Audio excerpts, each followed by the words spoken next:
Hello everybody and welcome back to OraBrass. My name is Andy Hoang and my apologies for the little hiatus over the past couple of weeks. We are back and ready to learn more. Picking up from the last video, we learned that brass instruments are built in a very similar way to our own teeth.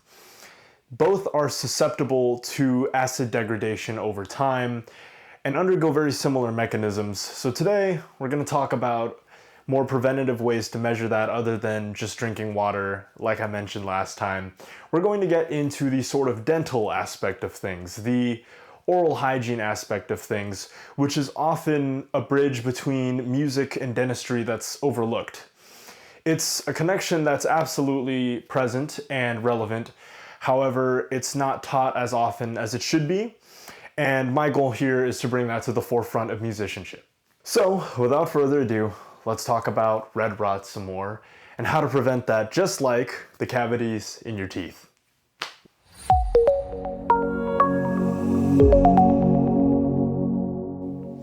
Alrighty, so for a little recap, when you consume foods, especially high in sugar and carbs, the bacteria in your mouth, which are lactic acid fermenters, will take those nutrients and ferment them into, well, lactic acid. This lactic acid is the same lactic acid that you blow into your brass instrument whenever you're playing, and it's the same lactic acid that sits in your mouth, essentially burning through the enamel of your teeth. This is what leads to cavities that are formerly called dental caries, and it's also what leads to red rot and biofilm formation in your brass instrument. If you've ever cleaned out your brass instrument, you've probably seen some green stuff in there, which obviously is not something you want in your brass instrument.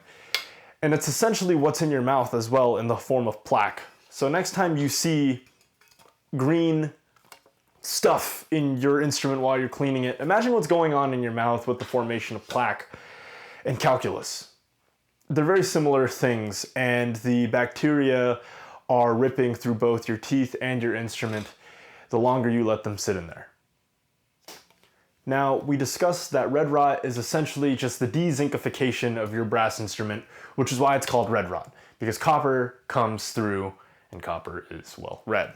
And as for your teeth, the acid burned through the enamel, which creates these holes, these literal holes in your teeth, which is why sometimes when you go to the dentist, depending on your dentist, they will show you a picture of the cavities in your teeth where you will see literal holes being poked through. Those are holes from acid. That's the same kind of thing that goes on in your brass instrument. So what other things than drinking water can you do to prevent this?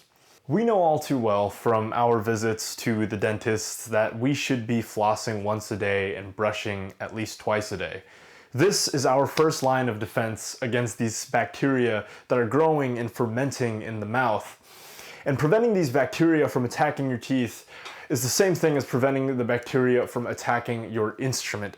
So in a way, in a large way, your oral health is a strong indicator of the health of your instrument. Brushing and flossing your teeth prevents the buildup of plaque in your mouth, which is essentially preventing the buildup of biofilm in your instrument. So that green stuff, you can kind of think of as an analog to the plaque and calculus that build up in the back of your mouth where you don't brush. The prevention of that is the prevention of red rot in this. So overall, it should sort of become clear now that your instrument and your teeth are very similar in the way that they are affected by bacteria and what you eat and how you take care of your health. I'm a firm believer in the idea that your ability to take care of yourself says a lot about your ability to take care of other things, such as people, if you're going into the medical field, and your instrument, if you're going into the music field. I have this so I can demonstrate the proper technique behind flossing, which might sound a little bit silly to say, but you'd be surprised at how many people are not flossing correctly and the negative impacts that has later down the line.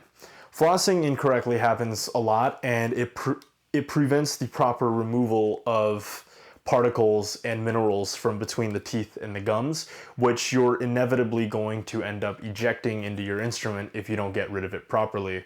So just a minute of your time, I'm going to go over the correct flossing procedure to remove as much junk as possible between the gums and the teeth, which will completely free you of anything going into your instrument.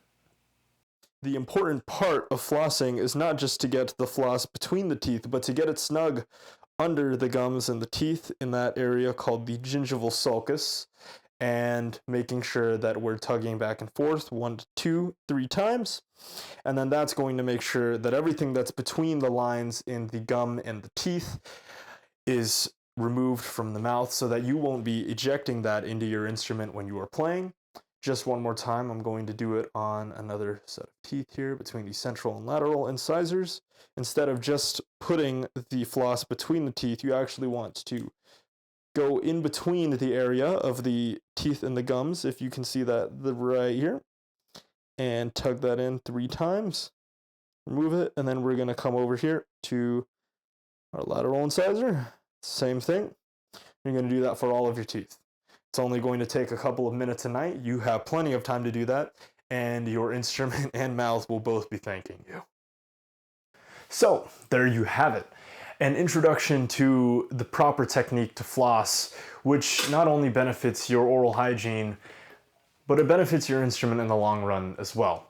And this is especially important to consider if you are considering a career in professional musicianship, or if you're already a professional musician.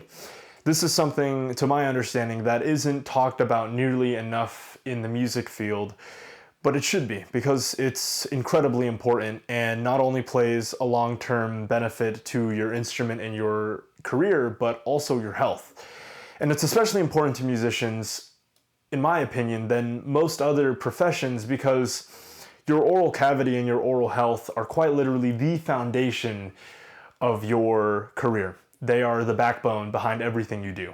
So you best be taking good care of your oral hygiene in order to have the longest and most sustainable career possible for your health and your instrument.